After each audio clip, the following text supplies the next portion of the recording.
Acara ini dipersembahkan oleh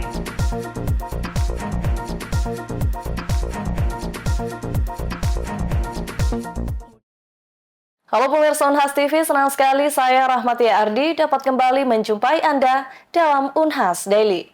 Dalam beberapa menit ke depan kami akan menyajikan berita-berita teraktual hanya untuk Anda. Penghapusan presidensial threshold atau aturan ambang batas pencalonan presiden menuai apresiasi dari berbagai pihak. Salah satunya dari akademisi Universitas Hasanuddin yang menilai langkah itu memperbaiki integritas parpol dan sistem demokrasi. Mahkamah Konstitusi resmi menghapus ketentuan ambang batas pencalonan presiden atau presidensial threshold dalam sidang yang digelar pada Kamis 2 Januari 2025 lalu di ruang sidang MK. Keputusan ini mendapat apresiasi dari berbagai pihak, termasuk dua akademisi Fakultas Ilmu Sosial dan Ilmu Politik Universitas Hasanuddin Makassar. Akademisi Unhas, Profesor Dr. Armin Arsyad MSI, menilai keputusan tersebut sebagai langkah tepat dalam kondisi politik Indonesia saat ini. Menurutnya, penghapusan presidensial threshold mengurangi peluang partai politik memperjualbelikan hak pencalonan pasangan presiden.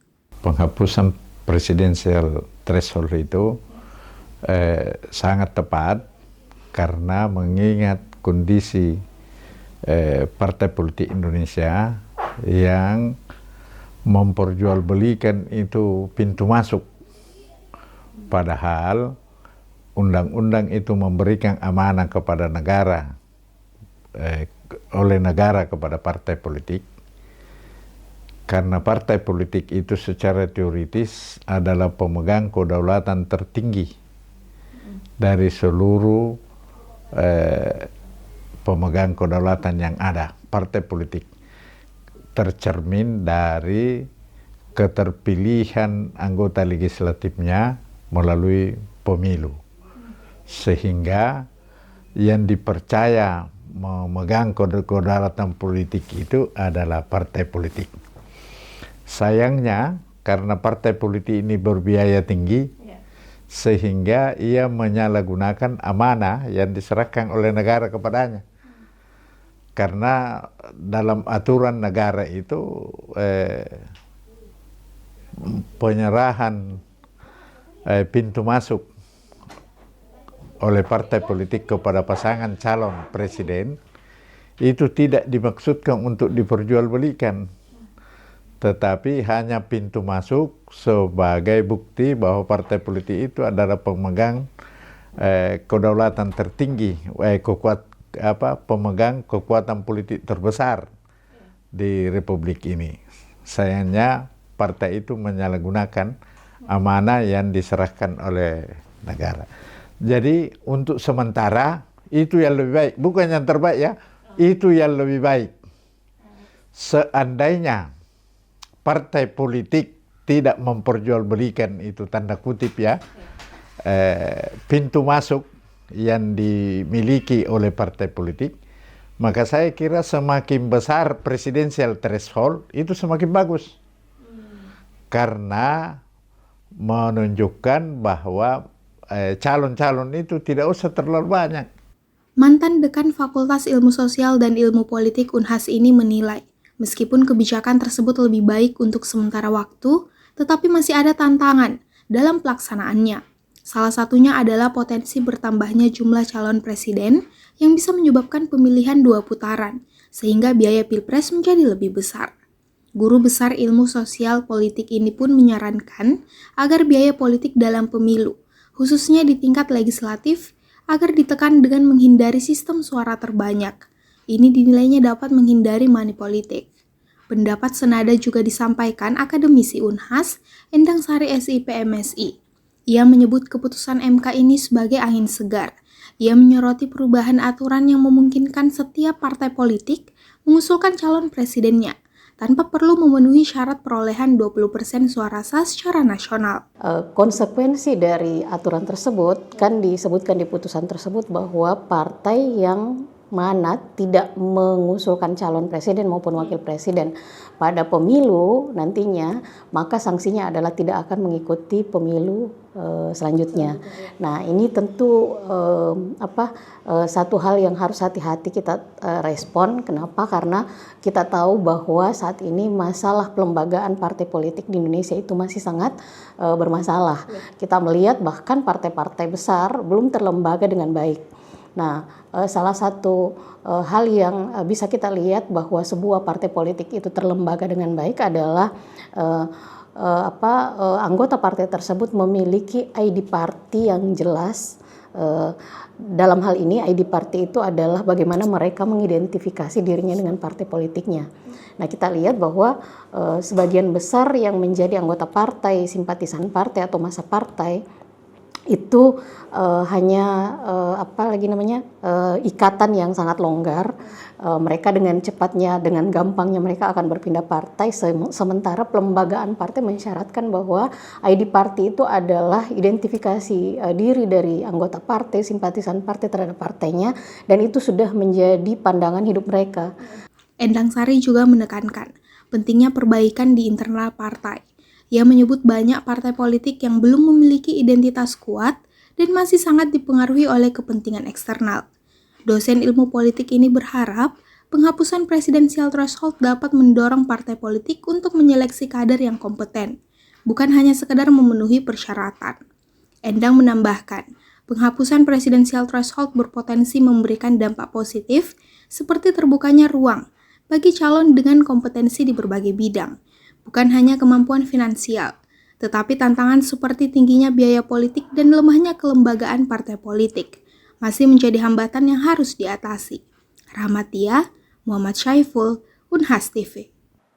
Pemirsa, kasus begal di wilayah hukum Kota Makassar diklaim mulai turun perlahan. Polrestabes Makassar melakukan antisipasi dengan menggiatkan patroli malam dan razia minuman keras. Berikut liputannya. Kota Makassar menjadi kota yang masih rawan akan tindak kriminal di jalanan, termasuk pembegalan. Berbagai bentuk aksi serta motif pembegalan mulai dari perampasan harta benda hingga penyerangan menggunakan senjata tajam seringkali menimbulkan kerugian materi, cedera parah hingga kehilangan nyawa. Kepala Divisi Humas Polrestabes Makassar AKP Wahidudin menyebut, jika kebanyakan motif pelaku pembegalan ialah tuntutan ekonomi. Tindak kriminal tersebut seringkali dilakukan pelaku dalam keadaan mabuk. Karena itu, Polrestabes Makassar juga melakukan penertiban minuman keras di tengah masyarakat untuk mengantisipasi kejahatan jalanan tersebut. Motifnya itu ya paling masalah ekonomi juga. Karena mereka pelakunya ini kan rata-rata pengangguran, preman-preman yang menganggur. Kemudian mereka berani melakukan itu pada saat sebelumnya itu biasanya mabuk dulu. Mabuk. Karena mereka punya keberanian pada saat mabuk. Karena pada saat dalam keadaan sadar, pasti tidak berani. Jadi mereka pada mabuk dulu baru melakukan. Olehnya itu akhir-akhir ini juga kita lakukan penertiban miras sehingga untuk meminimalisir terjadinya itu kejahatan jalanan. AKP Wahidudin mengungkap beberapa kecamatan yang menjadi lokasi terjadinya kasus pembegalan dalam beberapa waktu terakhir, yakni daerah Waduk di Kecamatan Manggala, Kecamatan Talo, Kecamatan Mariso, serta Kecamatan Mamajang. Beberapa wilayah tersebut merupakan wilayah rawan terjadi pembegalan. Pihaknya juga melakukan upaya patroli di waktu-waktu yang rawan, yakni malam hingga subuh. Patroli yang dilakukan setiap hari ini melibatkan Polrestabes hingga Polsek jajaran. Kendati demikian, ia tak memungkiri terkadang masih ada pelaku yang lolos dari patroli. Setiap malam dilakukan patroli. Cuma memang juga pintar melihat situasi. Pada saat polisinya lewat, mungkin melakukan di belakang. Tapi kita selalu mantau setiap malam sampai subuh. Dan mereka main kucing-kucingan. Dan mereka pada saat ada patroli kan mungkin tidak berani melakukan. Dia juga lihat situasinya, oh polisi sudah lewat.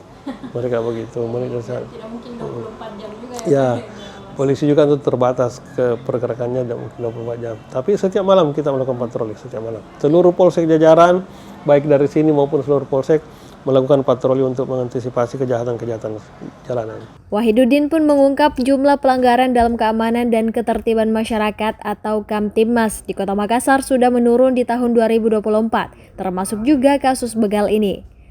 Penurunan pun ada pada kejadian perang antar kelompok yang hanya terjadi 8 kali di sepanjang tahun 2024. Bahkan di bulan Ramadan yang biasanya menjadi langganan perang antar kelompok, sama sekali tidak terjadi pada bulan Ramadan lalu. Begitupun dengan penertiban petasan yang dilakukan pihaknya, dirasakan perbedaannya jika dibandingkan dengan tahun lalu. Yufai Syarahman, Zara Sabita Suceng, Unhas TV.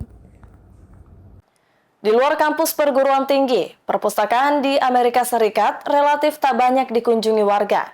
Tapi bagi sejumlah perpustakaan umum, ini menjadi kesempatan untuk mempertahankan relevansi mereka, yaitu dengan alih guna perpustakaan untuk melayani kebutuhan lain bagi komunitas yang membutuhkan. Selengkapnya dilaporkan tim VOA dari Washington DC. Perpustakaan umum di Kansas City, negara bagian Missouri, dulu menjadi pusat aktivitas warga, terutama untuk menanamkan kegemaran membaca pada anak-anak. As a kid, I've always had a love for the library. My mother would take us on a bus and during the summertime and pick out books to read. It was a pastime, the library system, and so it's always been dear to me. Kini, Nikki adalah pendiri Nikki Fit yang mengadakan kelas olahraga gratis bagi warga sekitar. When I started my fitness business, to be able to come around full circle and service the community with fitness programs in the public library, something kind of unheard of when we really started.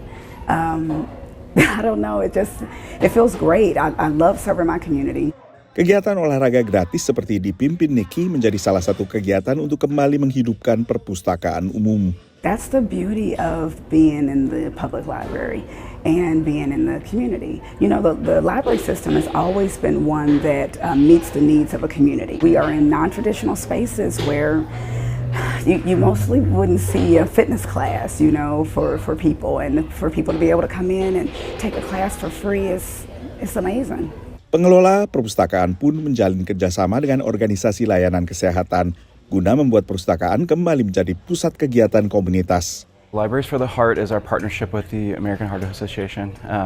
What we've done with them is we've put blood pressure machines in all of our branch locations because they call high blood pressure the silent killer because a lot of people don't know until it's too late. We're an institution of access. Anybody can walk into our libraries and receive services. The overall goal is to first and foremost, create healthier communities. I'm always saying this, but I think we're the perfect partner for public health institutions or health in general, just because we have the demographic or the people that they want to serve, and that quite frankly just need their services. The Institute of Library and Museum Services adalah organisasi independen federal yang menangani perpustakaan dan museum. Dalam survei terbarunya, organisasi ini mencermati penurunan tajam kunjungan warga ke perpustakaan lokal. Dari rata-rata jumlah kunjungan 5,5 kali setahun pada 2009 ke tak sampai 4 kali pada 2019. Pasca pandemi, angkanya semakin turun. Selain menawarkan peminjaman buku seperti fungsi tradisionalnya, banyak perpustakaan umum kini juga menggelar kegiatan memenuhi kebutuhan komunitasnya masing-masing. Mulai dari kegiatan terkait kebugaran seperti tadi, hingga pelajaran komputer bagi lansia dan semacamnya. Dari Washington DC, saya Nova Purwadi dan tim VOA. Baik pemirsa, berita tadi sekaligus menutup perjumpaan kita pada hari ini. Terus saksikan Unhas Daily hanya di Unhas TV. Saya Rahmati Ardi mewakili kru yang bertugas, pamit undur diri dan sampai jumpa.